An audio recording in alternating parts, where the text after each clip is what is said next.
За EBS телевизийн сурвалжлах хог Орхон аймгийн цагдаагийн газраас та бүхэндээ мэдээлэл хүргэх гэж байна. За цагдаагийн ерөнхий газраас зохион байгуулж цагаан сар 2019 аяны хүрээнд Орхон аймгийн цагдаагийн газар иргэд та бүхэндээ дараах сэрэмжлүүлэг мэдээг хүргэх гэж байна.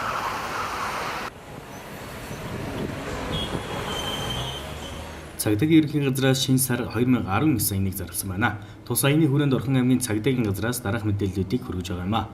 2019 он гарсаар цогтугаар тээврийн хэрэгсэл жолоодсон 140 орчим хэрэг бүртгэгдээд байгаа бол зам тээврийн нослын хэрэг 6 бүртгэгдсэн байна.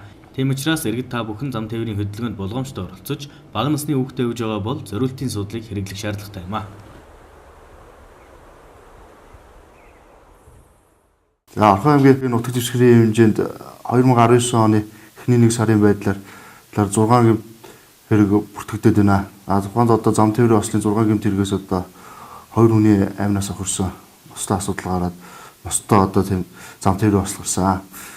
За одоо сар шинийн баяр болгож байгаатай холбогдуулан хөдөө орон нутгийг зорж байгаа иргэдэд маань одоо замын хөдөлгөөнд оролцохдоо замын хөдөлгөөний дүрмийг сахин биелүүлж соёлтой бие биендээ хүндэтгэлтэй хөдөлгөөнд оролцохыг одоо мэдээлж байна.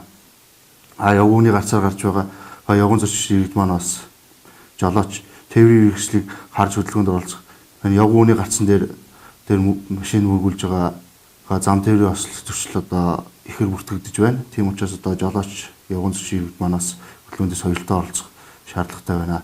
Иргэдэд анхааруулж хэлэхэд одоо явгууныхаа гарцаар гарч ивших жолооч нар болохоор явгууны гарцаар гарахыг завдаж байгаа болон гарч байгаа иргэдэд зам тавьж өгөхийг одоо сахин биелүүлж хөдөлгөөндөө соёлтой оролцох шаардлагатай байна. Энэ оны 1 сарын байдлаар цогтугаар тээврийн хэрэгсэл жолоодсон зөрчил одоо 140 орчим ингээ бүртгэгчээд байна. 140 орчимд бүртгэгдснээс одоо тээврийн хэрэгсэл жолоодох эрхээ асуулж байгаа нь 111 жолооч тээврийн хэрэгсэл жолоодох эрхээ асуулаад дээр нь 400 сая төгрөг торгуулж байгаа. 401-тэй тэнцэх 400 сая төгрөг. Үлдсэн 29 хүн болохоор сум дундаа эрүүгийн иргэн анхан шатны шүүхээр 7-оос 30 хоногийн хугацаатай баримтжуулах шийтгэл авсан байна.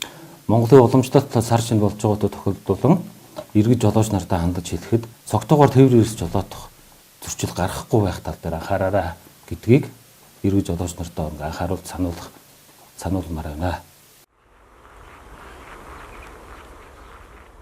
Өнгөрсөн онд Орхон аймгийн хэмжээнд мансууруулын байдлаар бүртгэгдсэн хэрэг 23 гарсан байна. Харин он гарснаар 2 хэрэг бүртгэгдээд байгаа юм а. 2019 оны 2 дугаар сарын 2-оос 3 жил жигшин цагдаагийн албан хаагчид эргүүл хийж яваад хур зочд буудлаас 16 настай насан туршийн 2 охиныг мансууруулах бас хэрэгэлсэн байдалтай байхыг олж саатуулад байна. 2019 оны 2 сарын 1-ээс 2 жил жигшин бүрэн бусдын нутаг дэвсгэрт байрлах хур зочд буудлаас манай цагдаагийн байгууллагын эргүүлийн ажилтны багш нар явж байгаад буудлыг шалгах хөвчөд 16 настай 2 эмэгтэй охин одоо мансуурсан байна. Арх судалгааны зүйл хэрэгэлсэн байдалтай буудалд байсныг илрүүлж манайхан одоо тухайн хүүхдүүдийг одоо харигэр хасраа амлчнаас хүлээж өгöd арга хэмжээ зохион байгуулж явж байна. Дээрх 2 хүүхэд маань арх судалгааны зүйл хэрэглэснээс гадна мөн бас хардаг мансуурлын бодис чиглэлийн одоо өв сургуулийг бас татсан байж болзошгүй байгаа илрүүлж бид нар шинжилгээнд өгөөд одоо шалгах явцны шалгах ажиллагаа явагдаж байна. Тэгэхээр яг тийм хэрэгэлсэн байна уу гэдээ бид нар шинжилгээний үндсэн дээр тогтоох ажиллагаа гаргаж зохион байгуулж байна. За он гарснаар мансуурлал төрлийн одоо насан туршийн холбогдсон 2 гэмтрэг дээр эрүүг үүсгэх шалгагдаж байна. Энэ хэрэг маань эргээд цаашдаа шүүхээр шийдэгдэнэ л гэж. Өнгөрсөн оны байдлаар мансуурлал чиглэлээр аймгийн хэмжээнд 23 гэмтрэг бүртгэгдсэн байдаг. Үүнээс одоо 12 хүүхэд маань одоо насан туршийн хүүхэд маань одоо насан туршийн хүмүүс маань одоо хардаг мансуурлал төрлийн гэмтрээс холбогдоод шалгагдсан байна. Манай эцэгчүүд маань одоо насан туршийн хүмүүс хүүхдүүдээ одоо хараа хяналтандаа байлгах түүнийг одоо хинтээ хаана нийлж явж байгааг нь бас хараа хяналтад мөн одоо баяр ёслолын үеэр олон оноор одоо хүүхдээ гэрт нь гадаа ганцаараа гэн болон орхиж явахгүй байх талаас нэлээд анхаарч бас байсан зүйтэй байна гэж хэлсэн болсон харуулж байна. Сар шинэ болж байгаатай холбогдуулан Орхон аймгийн цагдаагийн газраас Орхон аймгийн хэмжээнд үйл ажиллагаа явуулж байгаа тусгай зөвшөөрөл бүхий аж ахуйн нэгж байгууллагуудад хяналт шалгалтыг хийж ажиллаж байна.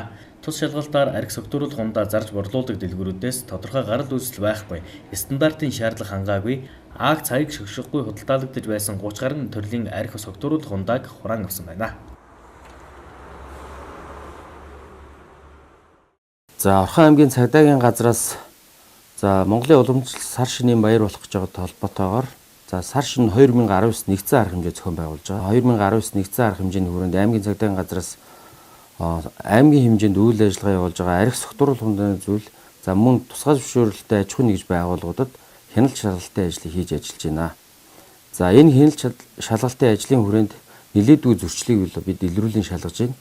Өөрөөр хэлэх юм бол арх согтууруулалтын зүйл худалдан борлуулдаг аж ахуйн нэгжүүд маань за гарал үүсэл нь тодорхойгүй, за стандартын шаардлага хангаагүй, мөн акцгүй, хаяг шошиггүй ийм арх согтууруулах хундааны зүйл худалдан борлуулах зөрчил илэрсэн. За өнөөдрийн байдлаар ирэхэд нийт 6 дэлгүүрээс бид нэг 30 гаруй төрлийн арх согтууруулах хундааны зүйл хурааж авч ажилласан. За энэ дагуу бид нэр аймгийн хууль хяналтын байгууллага болон за аймгийн мэргэжлийн хяналтын газарт бол хариалын дагуу шилжүүлэх гэж байна. За ер нь бол сар шинийн баяр болох гэж байгаатай холбогдуулаад аймгийнхаа нийт иргэд болон аж ахуйн нэгж байгууллага ялангуяа арх согтууруулахын зүйлээр худалдан борлуулж байгаа энэ тусгай зөвшөөрлөх аж ахуйн нэгжүүд маань нэгдүгээрт Монгол улсын архитан согтуурлын тэмцэх тухай хуулийг нарийн сайн судалж үйл ажиллагаанд мөрдөж ажиллах хэрэгтэй. Хоёрдугаарт аймгийн хэмжээнд тусгай зөвшөөрлөлийн аж ахуйн нэгжүүд маань цагдаагийн байгууллагаас болон хууль хяналтын байгууллагаас өгч байгаа гэмтрийг зөрчлөөс урьдчилан сэргийлэх чиглэлээр өгсөн мэдээлэл шаардлагын дагуу тодорхой ажил арга хэмжээг зохион байгуулах хэрэгтэй. Гуравдугаарт энэ согтууруулах хундааны зүйлээр худалдаа эрхэлж байгаа энэ үйлчлэгээ явуулж байгаа аж ахуйн нэгж байгууллагууд маань цагийн хуваарийг бол нарийн сайн баримтлан ажиллаж мөн насан туршаагүй хүүхдүүдэд согтууруулах хундааны зүйл за мөн ахуйн хэрэглээний газ гэх мэтийн зүйлийг бол худалдан борлуулахгүй байх талаар бол анхаарах шаардлагатай байна. Орхон аймгийн цагдаагийн газраас цагаан сарын тэмдэглэлт өдрүүдээр иргэд та бүхнийг арх согтууруулах хундаа хэрэглэхгүй, замын хөдөлгөөнд зөв боловсон оролцож аюулгүй байдлаас сахин сар шинийн баяраар тэмдэглэхийг анхааруулж байна.